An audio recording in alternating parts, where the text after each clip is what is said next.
Hi my dear students, ఈరోజు మనము second యూనిట్లో అంటే intermediate first year commerce Telugu మీడియంలో సెకండ్ యూనిట్ అయినటువంటి చిట్టా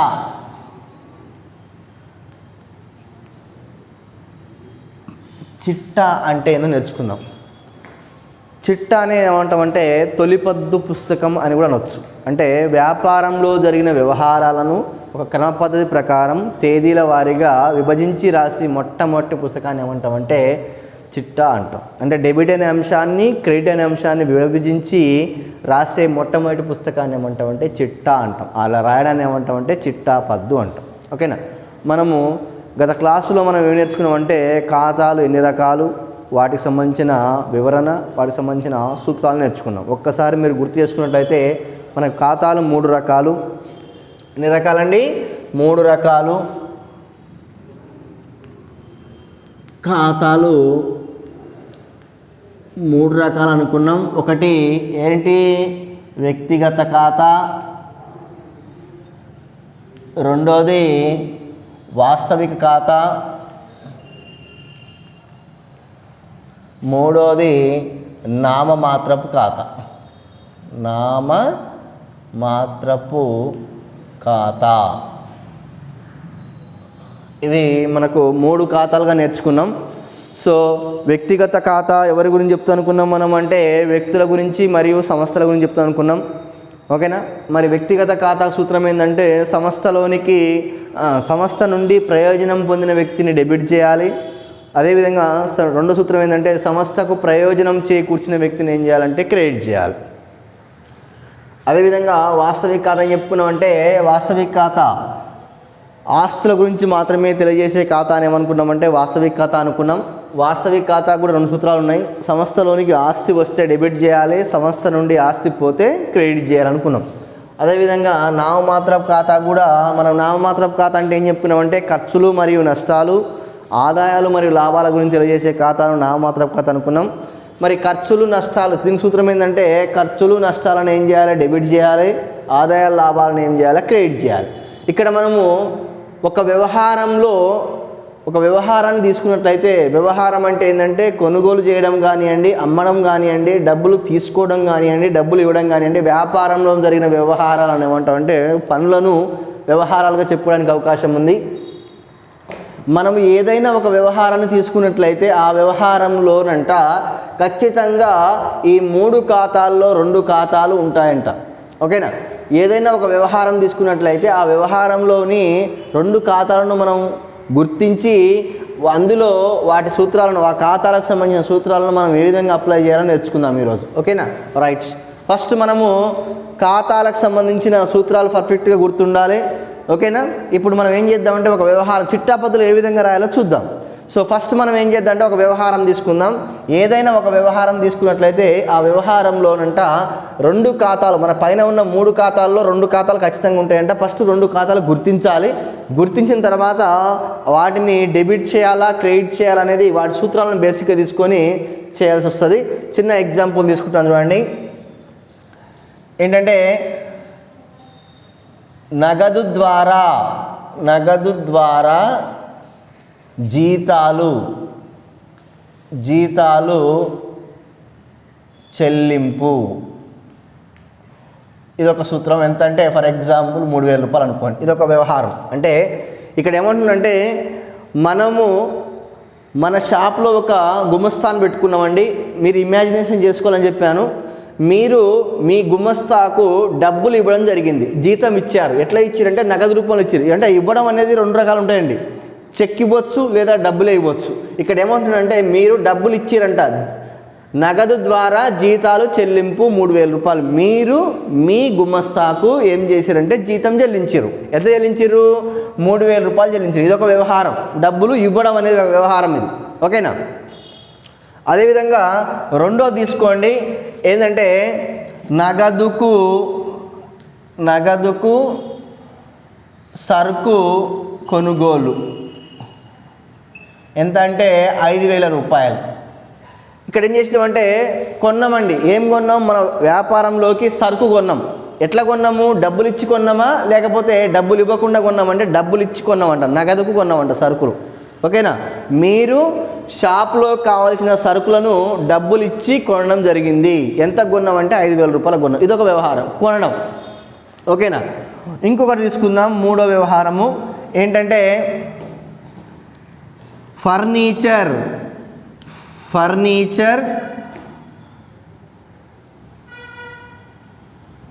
నగదుకు అమ్మకాలు. ఎంత? ఒక 10,000 రూపాయలు అనుకోండి. ఇక్కడ ఏం జరిగిందంటే మీ దగ్గర ఉన్న ఫర్నిచర్ని నగదుకు అమ్మేసిరంట. ఓకేనా. ఇక్కడ అమ్మడం జరిగింది, ఇక్కడనేమో జీతాలు చెల్లించడం జరిగింది, ఇక్కడనేమో మీరు కొనడం జరిగింది, ఇక్కడనేమో మీ దగ్గర ఉన్న ఒక ఫర్నిచర్ని నగదుకు అమ్మడం జరిగింది. ఇవి ఒక 3 పాయింట్లు తీసుకుంటున్నాను. ఇవన్నిటిని ఏమంటామంటే ఈ 3 వ్యవహారాలు అంటాం. అంటే ఏ వ్యవహారాలు అండి? వ్యాపారంలోని వ్యవహారాలు. ఓకేనా. మనకేంటంటే చిట్టా రాయాలి అంటే ఫస్ట్ ఏం చేయాలంటే ఈ వ్యవహారంలో మనకు ఫస్ట్ చేయాల్సిన పని ఏంటంటే ఖాతాలను గుర్తించాలి. ఏం చేయాలి? ఖాతాలను గుర్తించాలి. చూడండి, ఖాతాలు గుర్తించాలంటే ఇందులో మనం ఏం చేయాలంటే ఫస్ట్ ఖాతాలు గుర్తించాలి. చూడండి, ఇక్కడ నగదు ఉంది, నగదు. ఇక్కడ ఏముంది? జీతాలు ఉంది. ఓకేనా. ఇక్కడ నగదు అనేది ఏంటంటే అంటే ఆస్తి. నగదు అంటే ఏంది? ఇక్కడ మనకు ఆస్తి. ఓకేనా. నాకు డబ్బులు అంటే ఏంటి? ఆస్తులే కదా. ఆస్తి అనగానే మీకు ఏ ఖాతా గుర్తు రావాలంటే మనకు 3 ఖాతాల్లో ఆస్తుల గురించి చెప్పే ఖాతా ఏదంటే వాస్తవిక ఖాతా. కాబట్టి ఆస్తి అనగానే మీకు గుర్తు రావాల్సింది ఏంటంటే వాస్తవిక ఖాతా. వాస్తవిక ఖాతా అంటే ఒక ఖాతా వచ్చేసింది మనకు. ఇది ఫస్ట్ ఖాతా అనుకోండి. ఓకేనా. ఇప్పుడు నెక్స్ట్ ఏముంది? జీతాలు ఉంది. జీతాలు అనగానే మనకి ఏం గుర్తు రావాలంటే ఖర్చులు అని గుర్తు రావాలి. జీతాలు అంటే ఏంటివండి? ఖర్చులు. ఓకేనా. ఖర్చులు అనగానే మనకు ఏ ఖాతా? ఖర్చుల గురించి చెప్పే ఖాతా ఏ ఖాతా అంటే నామమాత్రపు ఖాతా. మాత్రపు ఖాతా. ఇది 2 ఖాతాలు వచ్చేసినాము. చూడండి, ఏదైనా ఒక వ్యవహారంలో 2 ఖాతాలను మనము గుర్తించాలి. 2 ఖాతాలు గుర్తించిన తర్వాత నెక్స్ట్ స్టెప్ ఏంటంటే అందులో ఆ ఖాతాలకు సంబంధించిన సూత్రాలను వర్తింపజేసి ఇవి డెబిట్ అవుతాయా క్రెడిట్ అవుతాయా గుర్తించాలి. Second point. ఓకేనా. ఇప్పుడు మనం ఏం చేసినామంటే ఫస్ట్ పాయింట్ ఏంది? ఫస్ట్ మనం ఏం చేసినామంటే ఇందులో మనకు 2 ఖాతాలను గుర్తించినాం. ఒకటి వాస్తవిక ఖాతా గుర్తించినాము, రెండోది నామమాత్రపు ఖాతా గుర్తించినాం. ఓకేనా. ఇప్పుడు మనం ఏం చేస్తామంటే వాస్తవిక ఖాతాకు 2 సూత్రాలు ఉన్నాయి. ఒకటి డెబిట్, రెండోది క్రెడిట్. వాస్తవిక ఖాతా సూత్రం ఏంటి అంటే బాగా వినండి. వాస్తవిక సూత్రం ఏంటంటే సంస్థలోనికి ఆస్తి వస్తే డెబిట్ చేయాలి, సంస్థ నుండి ఆస్తి పోతే క్రెడిట్ చేయాలి. అంటే ఆస్తి అంటే ఏంది? ఇక్కడ మనకు నగదు. ఇక్కడ ఏమంటుందంటే ఈ నగదు మీకు వస్తేనేమో డెబిట్ చేయండి, ఒకవేళ ఈ నగదు మీ దగ్గర నుంచి పోతేనేమో క్రెడిట్ చేయండి అని చెప్తున్నాడు. ఒక్కసారి మీరు దీన్ని చదవండి. నగదు ద్వారా జీతాలు చెల్లింపు అంటే మీరు ఏం చేసిరంటే మీ గుమస్తాకు జీతం ఇచ్చిర్రు. ఎట్లా ఇచ్చిరంటే డబ్బులు ఇచ్చిర్రు. ఇప్పుడు మీరు మీ గుమస్తాకు డబ్బులు ఇస్తే ఆ డబ్బులు ఈ నగదు మీకు వస్తుందా పోతుందా ఒక్కసారి చెప్పండి. ఏమవుతుందంటే ఇప్పుడు మనకు నగదు పోతుంది. ఎందుకంటే జీతం ఇస్తున్నామంటే ఆయన గుమస్తా తీసుకెళ్ళిపోతాడు. కాబట్టి డబ్బులు పోతున్నాయి. కాబట్టి మనకు ఫస్ట్ సూత్రం ఏమో వస్తే డెబిట్ చేయాలన్నాం. సెకండ్ సూత్రం ఏంది? పోతే మన దగ్గర నుంచి పోతే క్రెడిట్ చేయాలి. కాబట్టి ఇప్పుడు ఫస్ట్ సూత్రం వర్తిస్తుందా సెకండ్ సూత్రం వర్తిస్తుంది అంటే సెకండ్ సూత్రం వర్తిస్తుంది. కాబట్టి నగదుని ఏం చేయాలంటే క్రెడిట్ చేయాలి. అర్థమైందా? మళ్ళీ ఒకసారి చెప్తా వినండి. ఇప్పుడు నగదు అనేది ఆస్తి. ఆస్తి కాబట్టి ఏ ఖాతా వస్తుంది? వాస్తవిక ఖాతా వస్తుంది. ఓకేనా. మరి వాస్తవిక ఖాతాకు 2 సూత్రాలు ఉన్నాయి. సంస్థలోనికి ఆస్తి వస్తే డెబిట్ చేయాలి, రెండోది సంస్థ నుండి ఆస్తి పోతే క్రెడిట్ చేయాలని 2 సూత్రాలు ఉన్నాయి మనకు. ఓకేనా. ఇప్పుడు ఈ సూత్రం వర్తిస్తుందా దీనికి, ఈ సూత్రం వర్తిస్తుందా చూద్దాం మనం. ఓకేనా. నగదుకు ఈ సూత్రం వర్తిస్తుందా, ఈ సూత్రం వర్తిస్తుందా చూద్దాం. ఇక్కడ నగదు ద్వారా జీతాలు చెల్లింపు. ఇక్కడ మీకు ఏమంటుందంటే డబ్బులు ఈ నగదు మీకు వస్తుందా మీ దగ్గర నుంచి పోతుందా అని అడుగుతున్నాడు క్వశ్చన్. ఓకేనా. ఇప్పుడు చెప్పండి, మీరు జీతాలు చెల్లిస్తారంటే డబ్బులు చెల్లిస్తారంటే మీ దగ్గర నుంచి డబ్బులు పోతాయా లేదా మీకు వస్తాయా అంటే మీకు తెలుసు ఆల్రెడీ. మీరు జీతం ఇస్తారంటే మీ గుమస్తాకు డబ్బులు ఇస్తారంటే డబ్బులు మీ దగ్గర నుంచి పోతాయి అనేది క్లారిటీగా అర్థమవుతుంది. కాబట్టి మీ దగ్గర నుంచి పోతున్నాయి అంటే వస్తేనేమో డెబిట్ చేయాలన్నాడు, పోతేనేమో క్రెడిట్ చేయాలన్నాడు. కాబట్టి ఇది 2వ సూత్రం మనకు రైట్ అండి. అంటే నగదు మన దగ్గర నుంచి పోతుంది కాబట్టి దీన్ని ఏం చేయాలి? క్రెడిట్ చేయాలి. ఓకేనా. అర్థమైంది కదా? రైట్. నెక్స్ట్ ఇది అయిపోయింది. ఇప్పుడు మనకు ఇప్పుడు ఇది చూద్దాం, జీతాలు. జీతాలు అంటే ఏంటివి? ఖర్చులు. ఖర్చులు అంటే ఏ ఖాతాకు వస్తుంది? నామమాత్రపు ఖాతాకు వస్తుంది. నామమాత్రపు ఖాతాలో కూడా మనకు రెండు సూత్రాలు ఉన్నాయి, ఒకటి డెబిట్, ఒకటి క్రెడిట్. డెబిట్ ఏంటంట? ఖర్చులను నష్టాలను డెబిట్ చేయాలి. ఖర్చులను నష్టాలను డెబిట్ చేయాలి. ఆదాయాలను లాభాలను క్లియర్గా ఉంది ఇక్కడ, ఖర్చులు అని కనబడుతుంది కాబట్టి ఇవి ఖర్చులే కాబట్టి వీటిని ఏం చేయొచ్చు? ఇప్పుడు మనము డెబిట్ చేయొచ్చు. ఇప్పుడు మనకు అర్థమైందా అండి? ఒక వ్యవహారంలో ఖాతాలు గుర్తించిన తర్వాత వాటి సూత్రాల ప్రకారం ఒకటి డెబిట్ అవుతుంది, ఒకటి క్రెడిట్ అవుతుంది. ఏది డెబిట్ అవుతుంది, ఏది క్రెడిట్ అవుతుందో గుర్తించాలి. ఇప్పుడు మనము డెబిట్ క్రెడిట్ గుర్తించిన తర్వాతనే మనం చిట్టా పద్ధతిలోకి నమోదు చేయడానికి అవకాశం ఉంటుంది. ఇప్పుడు మనం ఇది గుర్తించినాం, ఓకేనా? అర్థమైంది కదా? ఇది క్లియర్. అదేవిధంగా రెండో దానికి వెళ్ళిపోదాం, నగదుకు సరుకు కొనుగోలు. ఓకేనా? ఇక్కడ చూడండి, నగదు, ఇక్కడ కొనుగోళ్ళు. ఓకేనా? ఇక్కడ చూడండి, నగదు అంటే ఏంది ఇక్కడ మనకంటే ఇంతకుముందుకు లెక్కనే. నగదు అంటే ఏంది ఇక్కడ మనకు? ఆస్తి. ఆస్తి కాబట్టి ఏ ఖాతా వర్తిస్తుందండి? ఆస్తి అంటే ఏ ఖాతా? వాస్తవిక ఖాతానే కదా, వాస్తవిక ఖాతా. రైట్, ఒకటో ఖాతా దొరికిపోయింది మనకు. మళ్ళీ కొనుగోలు అంటే ఇక్కడ ఏంటివంటివి? ఖర్చులు. కొనుగోలు అంటే ఏంటివి? ఖర్చులు. ఖర్చులు కాబట్టి ఏ ఖాతా? నామమాత్రపు ఖాతా. నామమాత్రపు ఖాతా. ఇక్కడ కూడా మనకు రెండు ఖర్చులు ఉన్నాయి, రెండు తెలిసిపోయినాయి మనకి ఇక్కడ. ఒకటి వాస్తవిక ఖాతా, రెండోది నామమాత్రపు ఖాతా. ఓకేనా? రైట్. ఇక్కడ చూడండి, ఇప్పుడు దీని ప్రకారం డెబిట్ క్రెడిట్ ఉంటుంది, దీని ప్రకారం కూడా డెబిట్ అదేవిధంగా క్రెడిట్ ఉంటుంది. ఇప్పుడు మనం ఏం చేయాలంటే నగదు డెబిట్ అవుతుందా క్రెడిట్ అవుతుందా చూడాలి. ఏ ఖాతా ప్రకారం అండి? వాస్తవిక ఖాతా ప్రకారం నగదు డెబిట్ అవుతుందా క్రెడిట్ అవుతుందా చూడండి. ఇప్పుడు నగదు డెబిట్ అవుతుందా క్రెడిట్ అవుతుందా అంటే నగదు మీకు వస్తుందా లేదా మీ దగ్గర నుంచి పోతుందా చూసుకోండి. సింపుల్. మీరు సరుకులు కొన్నారు, డబ్బులు పెట్టి కొంటారా లేకపోతే డబ్బులు ఇవ్వకుండా కొన్నారా అంటే నగదుకు కొనమని చెప్పాడు క్లియర్గా.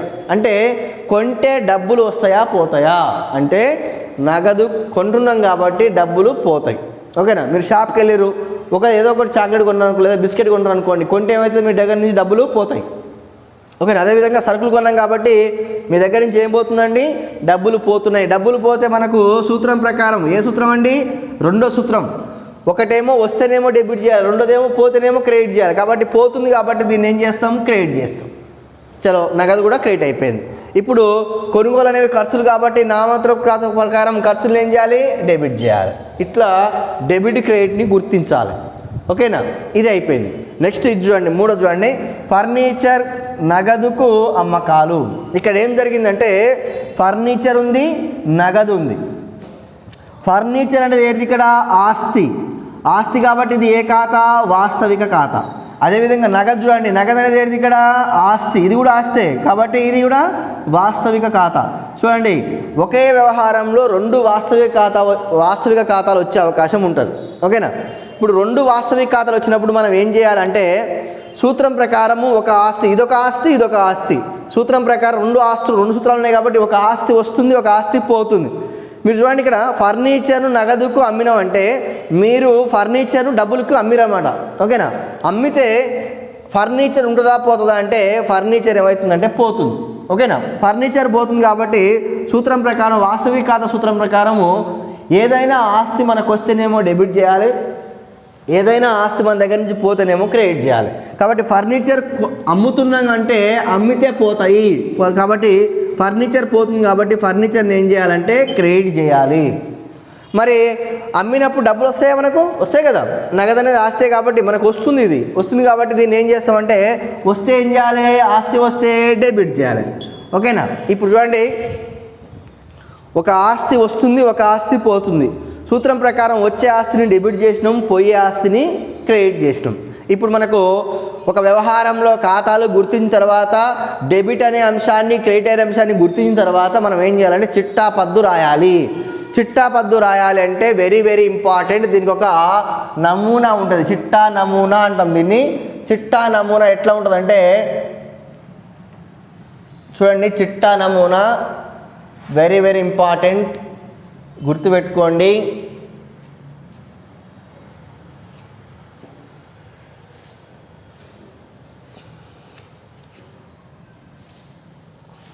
ఇది చిట్టా నమూనా.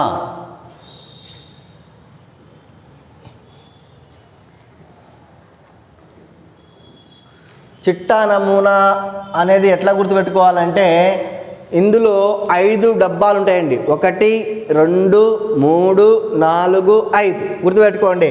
1 2 3 4 5 డబ్బాలు ఉంటాయి చిట్టా నమూనా.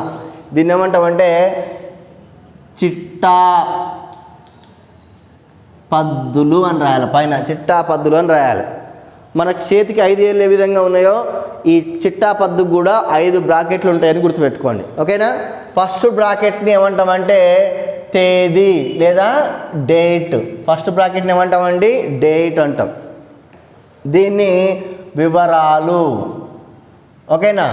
దీన్ని ఎల్ఎఫ్ నెంబర్ అంటాం. ఎల్ఎఫ్ నెంబర్ అంటే ఏంటంటే లెడ్జర్ ఫోల్డర్ నెంబర్ అంటాం. ఎల్ఎఫ్ నెంబర్ అని. ఓకేనా. దీన్ని ఏమంటామంటే డెబిట్ కాలం అంటాం. దీన్ని ఏమంటామంటే క్రెడిట్ కాలం అంటాం. క్రెడిట్ టోటల్, క్రెడిట్ మొత్తము డెబిట్ మొత్తం అంటాం. ఫస్ట్ దాన్ని ఏమో డేట్లో ఉంటుంది. ఫస్ట్ కాలము డేటు, సెకండ్ కాలము వివరాలు ఉంటాయి, మూడో కాలం ఏమో ఎల్ఎఫ్ నెంబర్, నాలుగో కాలం ఏమో డెబిట్ మొత్తం, ఐదో కాలం ఏమో క్రెడిట్ మొత్తం అని 5 బ్రాకెట్లు ఉంటాయి చిట్టా నమూనా. వెరీ వెరీ ఇంపార్టెంట్, గుర్తుపెట్టుకోండి. ఇప్పుడు మనం ఏం చేయాలంటే ఈ చిట్టా పద్దుని ఏ విధంగా నమోదు చేయాలో చూద్దాం. ఓకేనా. రైట్స్. ఇప్పుడు మనము ఇక్కడ చూడండి ఫస్ట్ వ్యవహారం తీసుకుందాం. ఈ ఫస్ట్ వ్యవహారంలో మనకు ఒక డెబిట్ అనేది దొరికింది, ఒకటి క్రెడిట్ అనేది దొరికింది. చిట్టా పద్దు రాయాలి అంటే మనకు గుర్తుంచుకోవాల్సింది ఏంటంటే చిట్టా పద్దుని మనం ఏం చేస్తామంటే 3 లైన్లో రాస్తామండి. చిట్టా పద్దుని ఎన్ని లైన్లు రాయాలండి? 3 లైన్లో రాయాలి. సో ఫస్ట్ లైన్లో ఏం రాయాలంటే గుర్తుపెట్టుకోండి, మీకు రఫ్గా చెప్తున్నాను. ఫస్ట్ లైన్లో మనకి ఇక్కడ డేటు, ఫర్ ఎగ్జాంపుల్ ఇది ఎప్పుడు కొన్నామంటే 1/4/2018 అనుకోండి డేటు. ఇట్లా డేట్ ఇస్తాడు వాడు ఖచ్చితంగా. ఓకేనా. ఇప్పుడు డేట్లో డేట్ వేయాలి 1/4/2018. ఏం జరిగిందంట అంటే నగదు ద్వారా జీతాలు చెల్లించినాం ఈ డేట్ రోజు. ఎంత చెల్లించినామండి? 3,000 రూపాయలు చెల్లించామని చెప్పుకున్నాం మనం ఇంత ముందుకు. ఓకేనా. ఇప్పుడు దీన్ని చిట్టా పద్దు రూపంలోకి రాయాలి అంటే మనకి ఇక్కడ ఏం కావాలంటే ఒక డెబిట్ కావాలి, ఒకటి క్రెడిట్ కావాలి. చూడండి ఫస్ట్ లైన్లో ఏం రాయాలంటే ఏదైతే ఇందులో డెబిట్ అయిందో దాన్ని రాయాలి. ఇందులో డెబిట్ అయింది ఏది? ఇక్కడ నగదు అయిందా జీతాలు అయిందంటే డెబిట్ జీతాలు అయింది కాబట్టి ఫస్ట్ లైన్ డెబిట్ లైన్ అండి. సో ఇక్కడ ఏమని చేస్తామంటే జీతాల ఖాతా అని రాసి ఇట్లా లైన్కి ఇంత కొంచెం ముందు ఇక్కడ ఏమని రాయాలంటే డిఆర్ అని రాయాలి. ఏమని రాయాలి? డిఆర్. డిఆర్ అంటే డెబిట్ అని అర్థం. డిఆర్. ఎల్ఎఫ్ నెంబర్లో నెంబర్ 1 వేయండి. ఫస్ట్ మనం రాసింది ఒకటే కాబట్టి నెంబర్ 1. ఇక్కడ ఈ డెబిట్లో అమౌంట్లో డెబిట్ అమౌంట్ ఎంత అంటే 3,000 రూపాయలు కాబట్టి 3,000 రూపాయలు రాయండి. ఈ డెబిట్ లైన్లో డెబిట్ కాలంలో 3,000 రూపాయలు రాయండి. ఇది క్రెడిట్ కాలం కాదు కాబట్టి దీంట్లో ఏం చేయాలంటే డాష్ పెట్టండి. ఓకేనా. డాష్ పెట్టేసేస్తే ఫస్ట్ లైన్ కంప్లీట్ అయిపోయినట్టు. ఓకేనా. ఫస్ట్ లైన్లో డేట్ వస్తుంది. ఫస్ట్ లైన్లో ఏదైతే డెబిట్ అయిందో అది రావాలి. ఏం డెబిట్ అయిందంటే ఇక్కడ మనకు జీతాలు డెబిట్ అయింది కాబట్టి జీతాలు ఖాతా డెటార్. జీతాల ఖాతా డెటార్. నెంబర్ డెబిట్ అమౌంట్లో 3,000 రూపాయలు రాసినాం, క్రెడిట్ అమౌంట్లో డాష్ పెట్టినాం. ఫస్ట్ లైన్ అయిపోయింది. ఇప్పుడు సెకండ్ లైన్ రాయాలి. మొత్తం చిట్టా పద్దును రాయాలంటే 3 లైన్లో రాయాలి. ఓకేనా. ఫస్ట్ లైన్ అయిపోయింది.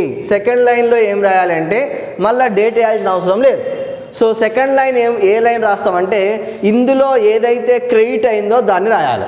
ఓకేనా. క్రెడిట్ అయింది ఏంది మనకి ఇక్కడ నగదు క్రెడిట్ అయింది కాబట్టి ఇక్కడ స్టార్ట్ చేసిన దానికంటే కొంచెం లోపలికి 2తోని స్టార్ట్ చేయాలి. క్యాపిటల్ 2తో టీతోని స్టార్ట్ చేయాలి. ఓకేనా. TO2. ఓకేనా.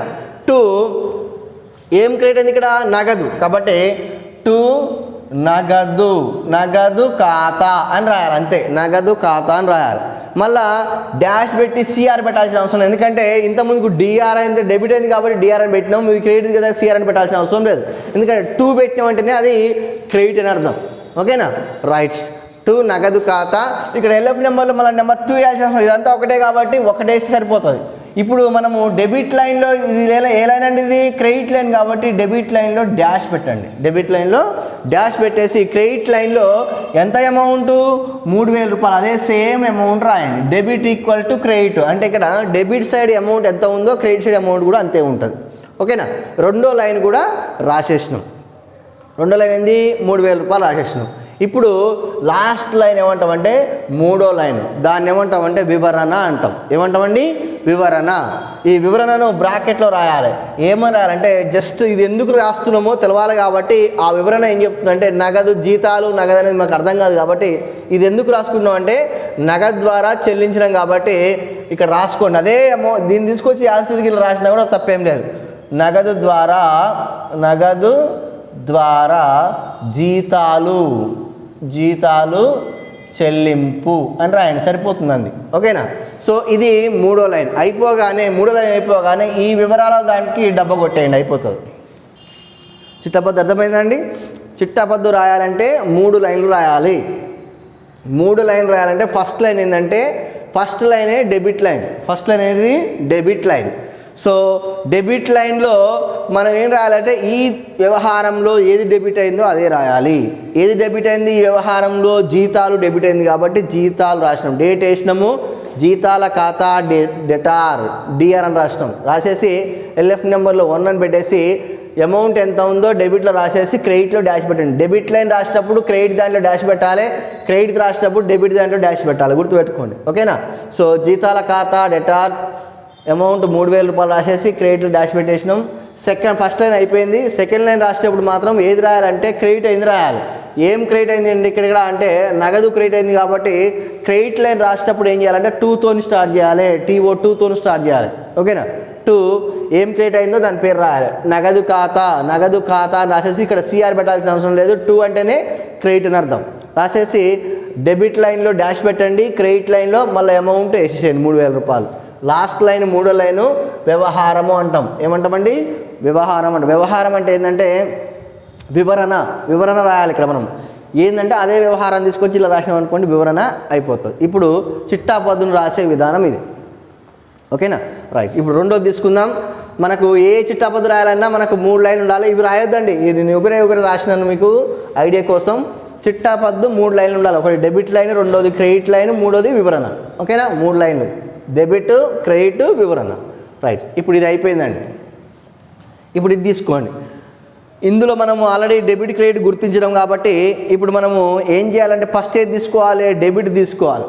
సో సెకండ్ డేట్ ఎంత అంటే మనకి ఇక్కడ 2వ తారీఖు అనుకుందాం, 2/4/2018 అనుకుందాం డేటు. సో ఈ డేట్ రోజు అమౌంట్ 5000 రూపాయలు. 5000 రూపాయలకు నగదు కొన్నాం, సరుకులు కొన్నాం. సో డేట్ ఎంత? 2/4/18. ఇప్పుడు ఏం చేయాలి మనం? ఫస్ట్ లైన్లో ఏం చేయాలి? డెబిట్ రాయాలి. డెబిట్ అంటే ఇక్కడ మనకు నగదు డెబిట్ అయిందా, కొనుగోలు డెబిట్ అయిందంటే కొనుగోలు డెబిట్ అయింది కాబట్టి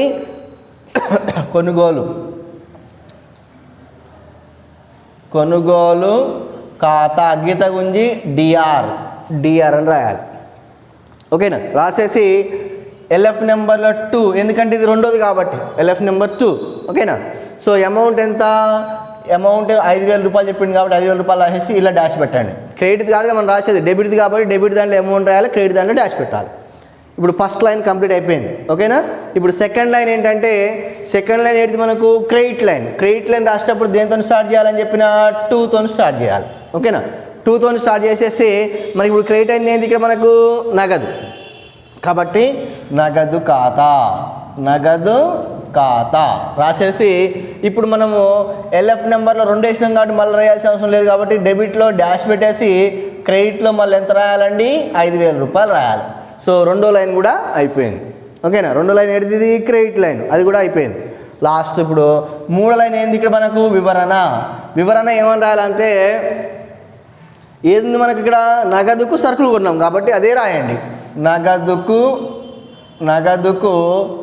సరుకు కొన్నందున అని రాసేసి లైన్ ముంజేస్తే ఇది కూడా అయిపోతుంది. చిట్టాపద్దు అయిపోయింది. ఓకేనా?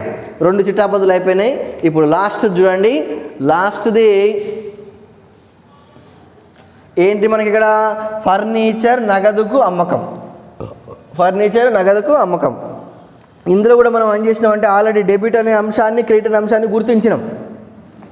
ఏది డెబిట్ అయింది? ఇలా నగదు డెబిట్ అయింది, ఫర్నిచర్ ఏమైంది? క్రెడిట్ అయింది. ఎందుకు క్రెడిట్ అయింది, ఏది డెబిట్ అయింది అనేది సూత్రం ప్రకారం చేసినాం మనం. నగదు వస్తుంది కాబట్టి డెబిట్ చేసినాం, ఫర్నిచర్ అమ్మితే పోతుంది కాబట్టి క్రెడిట్ చేసినాం. ఓకేనా? ఈ సూత్రం ప్రకారం చేసినాం కాబట్టి ఇట్లా డెబిట్ క్రెడిట్ గుర్తించిన తర్వాత మనం ఏం చేయాలంటే చిట్టాపద్దు రాయాలి. చిట్టాపద్దు రాయాలంటే దీని డేట్ వచ్చేసి 3/4/18 అనుకుందాం. ఫర్ ఎగ్జాంపుల్ డేటు అమౌంట్ ఎంత 10,000 రూపాయలు చెప్పుకున్నాం ఇంత ముందుకు. ఓకేనా? సో ఇది చూడండి. ఇప్పుడు మనం ఏం చేయాలంటే చిట్టాపద్దు రాయాలంటే మనం ఎన్ని లైన్లు రాయాలి? 3 లైన్లు రాయాలి. సో 3 లైన్లు రాయాలంటే ఫస్ట్ లైన్ డేట్ ఎంత మనకి ఇప్పుడు 3/4/18. ఫస్ట్ లైన్ ఏంటి మనకు? Debit line. అంటే మనకి ఇందులో ఏదైతే డెబిట్ అయిందో దాన్ని రాయాలి. ఏం డెబిట్ అయిందని ఇక్కడ మనకు నగదు డెబిట్ అయింది కాబట్టి నగదు ఖాతా అని రాసేసి ఇక్కడ డిఆర్ అని పెట్టండి. డిఆర్ అని పెట్టేసేయండి. ఓకేనా? రాసేసి ఎల్ఎఫ్ నెంబర్ 3 రాయండి, ఎందుకంటే ఇది 3ది కాబట్టి. ఓకేనా? అమౌంట్ ఎంత? డెబిట్ లైన్ కాబట్టి డెబిట్ దాంట్లో 10,000 రూపాయలు రాయండి. క్రెడిట్ దాంట్లో డాష్ పెట్టండి. క్రెడిట్ దాంట్లో డాష్ పెట్టండి. ఓకేనా? రైట్. ఇప్పుడు మనము ఫస్ట్ లైన్ కంప్లీట్ చేసినాం. ఇప్పుడు సెకండ్ లైన్ ఏంటి మనకు? Credit line. Second line credit line అంటే క్రెడిట్ లైన్ స్టార్ట్ చేయాలంటే దేనితో స్టార్ట్ చేయాలి? 2తో స్టార్ట్ చేయాలి. ఓకేనా? 2. ఇక్కడ మనకి ఏది క్రెడిట్ అయిందండి? ఇక్కడ మనకు ఫర్నిచర్ క్రెడిట్ అయింది. ఓకేనా? ఫర్నిచర్ రాయండి. 2 ఫర్నిచర్ అకౌంట్. ఫర్నిచర్ అకౌంట్ రాసేసి ఇక్కడ ఎల్ఎఫ్ నెంబర్లు ఏం రాయాల్సిన అవసరం లేదు. ఇది క్రెడిట్ లైన్ కాబట్టి డెబిట్ దాంట్లో డాష్ పెట్టండి. అమౌంట్ ఎంత? క్రెడిట్ లైన్ కాబట్టి క్రెడిట్ దాంట్లో 10,000 రూపాయలు రాయండి. సో ఇది కూడా అయిపోయింది. ఇప్పుడు మనకు లాస్ట్ లైన్ ఏమంటాం? దాన్ని వివరణ అంటాం. ఏంటి ఆ వివరణ అంటే ఫర్నిచర్ అమ్మినందున, ఫర్నిచర్